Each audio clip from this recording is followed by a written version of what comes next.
Remember the Pixar intro animation.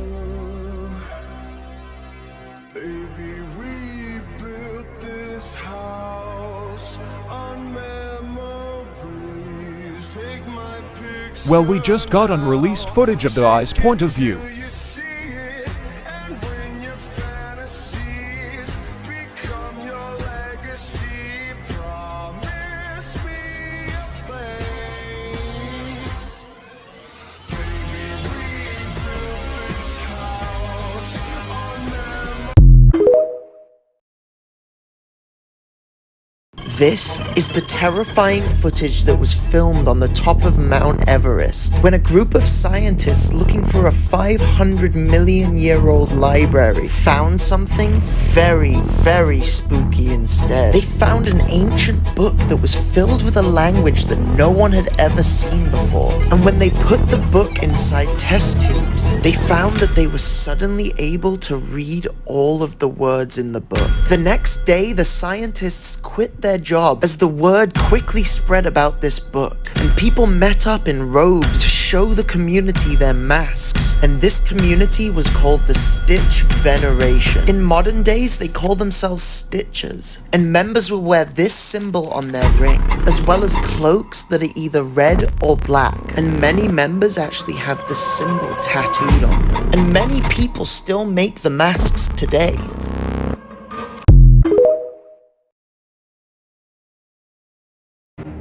Do you see it? Here, next to David's wife.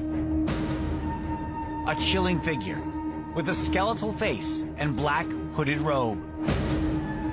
As David moves around the room, he blocks the camera for a few moments. But when he steps out of the way, the frightening figure... It's around 3 a.m. in the morning, and this man's dog begins reacting to something outside.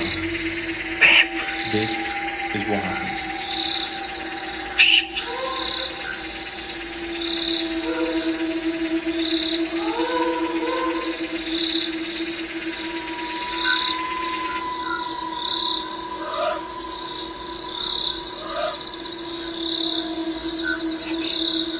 Baby, baby, come on, see, baby, babe,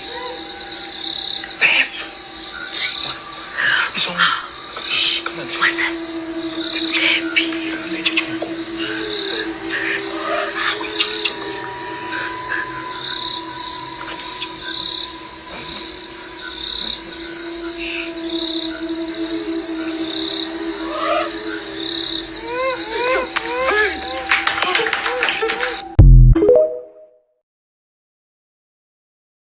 This is why you should never use Tinder. A few years ago, a guy named Nicholas was using the popular dating app Tinder. He eventually matched with a girl named Stephanie. They hit it off pretty well and they both agreed to go on a movie date. Stephanie told Nicholas to share his location so she could find him at the theater. Nicholas agreed and then went on his way to the movies. Nicholas was waiting outside of the theater for about 10 minutes when all of a sudden a car pulled up in front of him. He thought it was Stephanie, but instead it was a middle-aged man. The man said, "Are you here for Stephanie?" Nicholas was confused and asked, "How do you know her?" The man said that he was Stephanie's father and told Nicholas to get in the car. Nicholas started to feel terrified, so he ignored the man and began to walk the other way. After a few steps, he turned around to see if the man was following him, but then he noticed that the car was gone. And you won't believe what happens next. Watch this video and try to figure out what animal this is.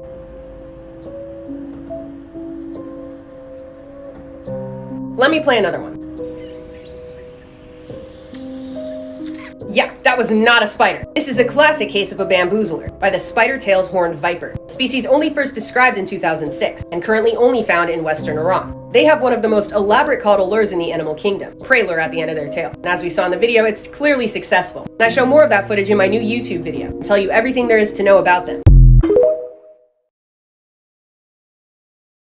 Yuki Onna is a yokai in Japanese folklore that appears on snowy nights. She is described as a tall, beautiful woman with long black hair and blue lips. Her unearthly pale skin helps her blend in with the snowy landscapes as she glides over them, passing without a trace. Often associated with the snow, people believe that the spirit of a Yuki Onna once belonged to someone who perished in the snowy areas she patrols. She is said to prey on travelers who become lost in snowstorms, draining their life force and leaving them frozen solid.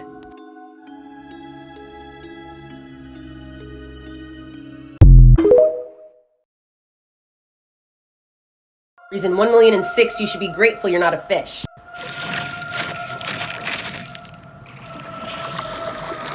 The goblin shark, rarely seen and estimated to get up to 18 feet long. They've been found in oceans all over the world at up to 4,000 feet deep. They have a strange way of hunting called slingshot feeding, where their jaw projects out of their mouth at 10 feet per second. Most fish have jaws that aren't entirely attached to their brain caves. In species like the goblin shark and this viper dogfish, it's evolved to be extreme. If I was a fish, I would find this to be disrespectful.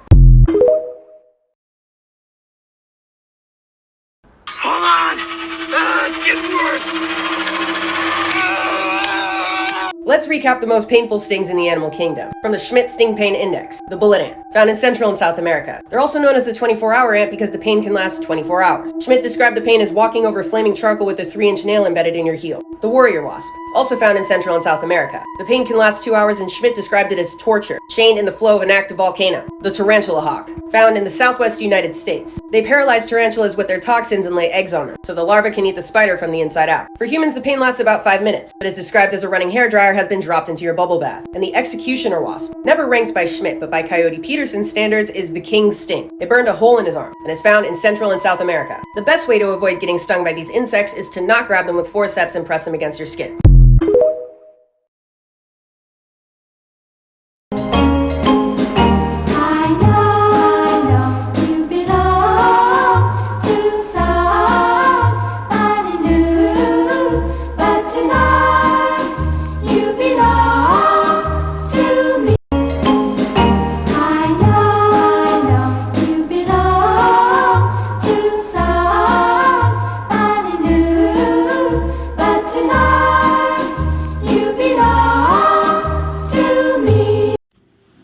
The most evil person that I have ever met was a 7-year-old child.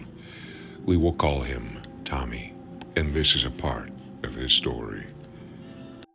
Tommy was an identical twin. Unfortunately, his brother died in utero with an umbilical cord wrapped around his tiny little neck.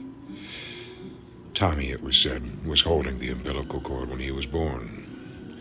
Born under a bad moon, maybe. When I had met Tommy, he was already 7 years old, and his parents were terrified of him. It seems that he had tried to kill his little sister more than once, and might have succeeded with some other children under very strange circumstances. The first strange death happened when Tommy was only 4 years old to a neighbor boy playing at his house, who mysteriously choked on one of Tommy's toys. I was called in to offer some counsel to the family, and I met Tommy then, and I was taken aback. It was his eyes, you see. There was a dark look, a faraway look, a look that I have only seen before in captive animals that desire to be free, sometimes in animals that have killed. It was a soulless look, I guess is an expression that would fit, rather like a shark. Little Tommy sized me up and found me wanting. He didn't like me very much, and to be quite honest, I really didn't like Tommy. He wasn't very nice. I think the reason I didn't get on with Tommy is I love animals, and Tommy hated them. He would kill them every opportunity he would get. A neighbor's cat here, a stray dog there, a friend's fish from the fish tank. It didn't really matter. If it was an animal, and Tommy could overpower it, he would, and he would do horrible things that I can't even mention here. Is evil inherited? Is it born? Is it learned? I've been seeking to find answers to those questions ever since I was a young man, and I haven't found a satisfactory answer yet. Little Tommy was institutionalized at only 7 years old when he attacked and attempted to kill a much older neighbor girl with a homemade Garrett. He took an extension cord and wrapped it around her little neck and tried to choke her to death. She was able to fight him off for long enough for help to arrive. When I asked him why, he said, because I am the devil, and I made me do it. This is a true story, and if you would like to hear more of little Tommy, let me know in the comments.